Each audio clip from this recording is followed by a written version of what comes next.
Hey, it's Justin Morrison here, and today I'm reviewing the brand new DJI RSC2 camera stabilizer on behalf of BestBuy.ca. And here it is, the RSC2.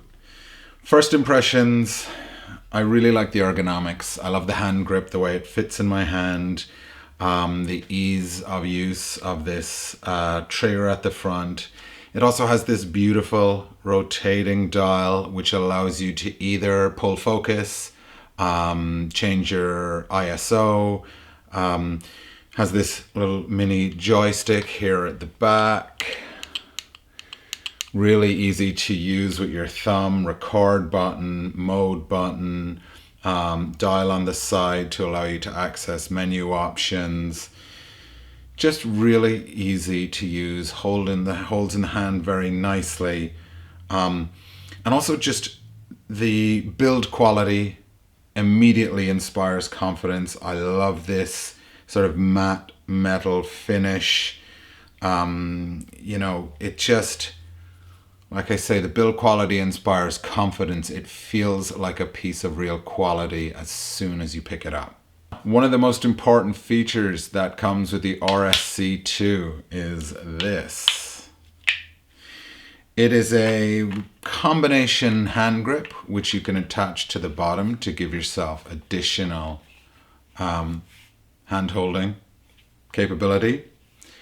But it is also a tripod which allows you to rest the unit on the ground safely. Give your arms a rest if you've been shooting for a while. In terms of weight, the RSC2 is 1.2 kilograms with a maximum payload of 3 kilograms. Doesn't sound like too much, but when you're holding it at arm's length for a while and getting your shots and trying to maintain stability, it does get to be a little bit heavy after a while. I'm going to try now to mount my Sony a7 III with my 24 to 105mm lens on this RSC2, just to give you an idea of how the balancing goes.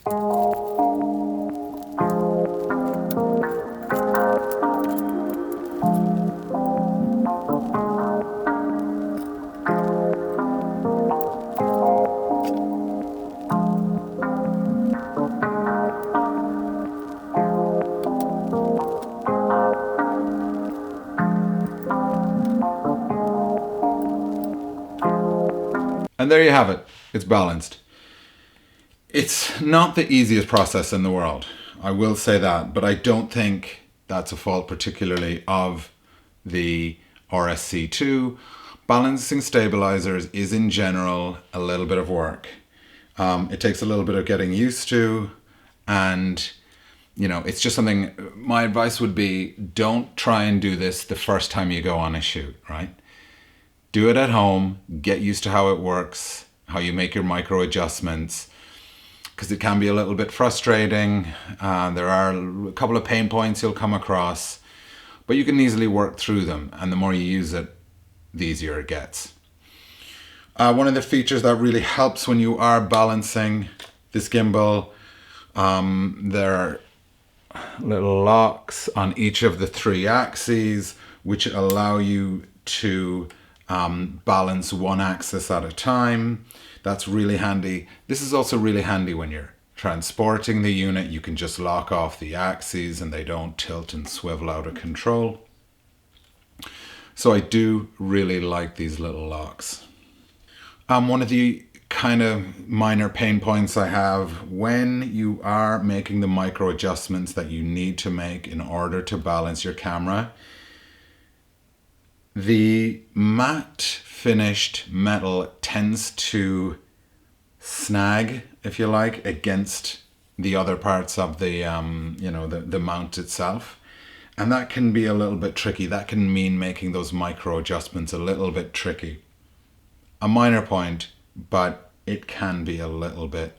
I'm not sure if maybe like some lubrication would help it. I don't know if that is recommended, but what can I say? It's just a little bit tricky sometimes to move the axes in their mounts.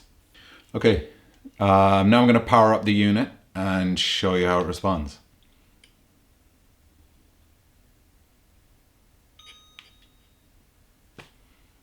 And there it is. You can see already that it's doing some stabilization for me. And while you're using the RSC2, if at any point you feel like it's gotten, sometimes it does get off kilter. So to recenter it, all you have to do is tap the trigger button twice, and then it recenters in a very satisfying way. The RSC2 has about 6 shooting configurations. This is obviously upright mode, but you can also switch to underslung mode, which I'm not a wizard at yet. This is not underslung mode, this is just upside down. So what I have to do in order to get it into underslung mode is switch it off or put it to sleep. And turn it upside down and switch it on again and hope that it responds. And there it is. This is underslung mode. I'm just going to turn on my camera just to ensure that, yeah, I mean, while this front piece appears to be in the way, it doesn't actually show in my lens. It's not actually impeding the view through my lens in any way. I'm now going to switch to briefcase mode by putting it in to sleep and then unlocking this part. And there you have briefcase mode. I'm just going to remove the tripod handle and let you see how it looks in briefcase mode. I'm going to center it, double tap of the trigger, and there you have briefcase mode. I'm not sure exactly why they chose the name briefcase mode, but really effective. Another kind of an underslung mode. Really, really handy. To get it out of briefcase mode, I'm gonna put it to sleep again.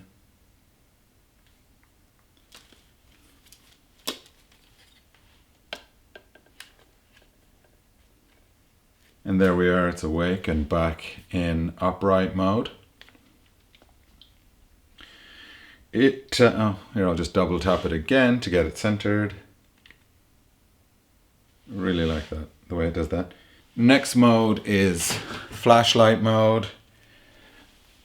This is a mode where having the additional handle attached is really useful. So there you have flashlight mode. Really nice for those dolly style shots, just in and out, in and out. And from flashlight mode, let's go into portrait mode. Just like that, as easy as that. Obviously portrait mode is handy if you're shooting social media content. So you can see what it's doing right now. It starts to wiggle like that. I think that's because I haven't really balanced it properly. The way to check your balance is to use the app, the Ronin app, which you add to your smartphone. And that has a test function on it, which will allow you to test whether you've calibrated or balanced the stabilizer, your camera correctly. And it will also tell you which axis needs to be corrected. I'm going to show you one more mode. This one's pretty funky. Now, we're talking about 360 roll. Okay, watch this. I can just get it to hold steady. Watch this.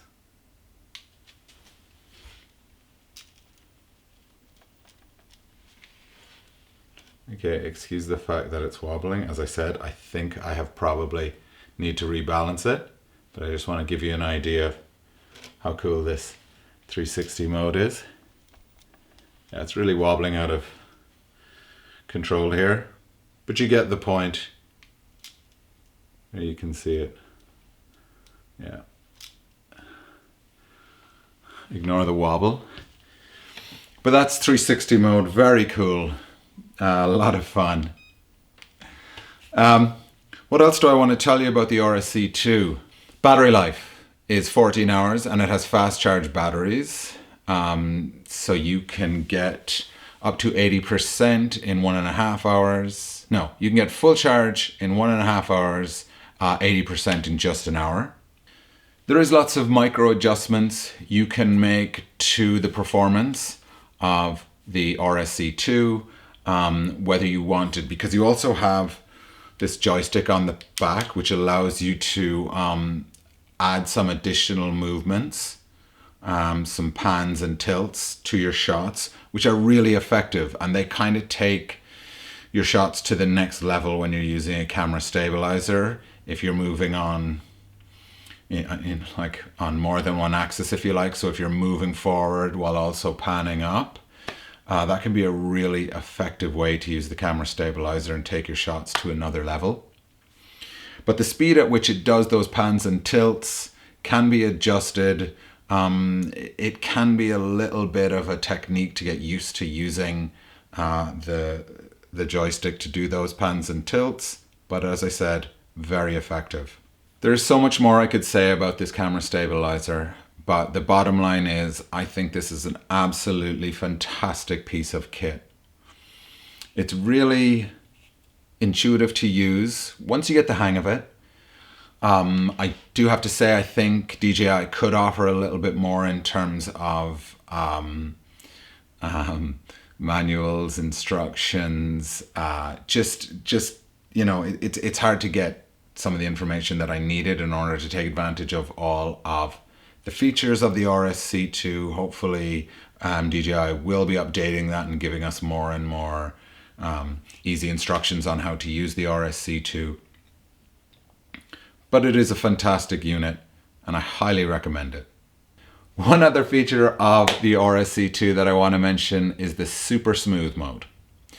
This is additional stabilization you can add to the stabilizer. When you have, for example, a longer lens on that is going to require more stabilization, typically at shorter focal lengths, like say 24mm up to 35mm, stabilization is easier to perform. The longer the focal length gets, so once you start getting up to like 100mm, stabilization becomes more difficult. So DJI has offered the additional super smooth mode in order to allow you to get stabilization at those longer focal lengths.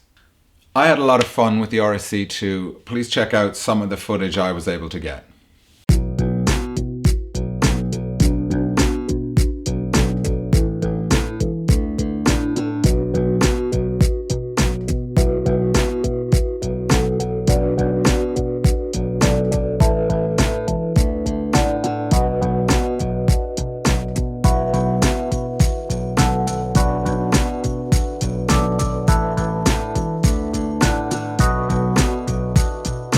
On behalf of the Best Buy blog, this is Justin Morrison. Until next time, peace out.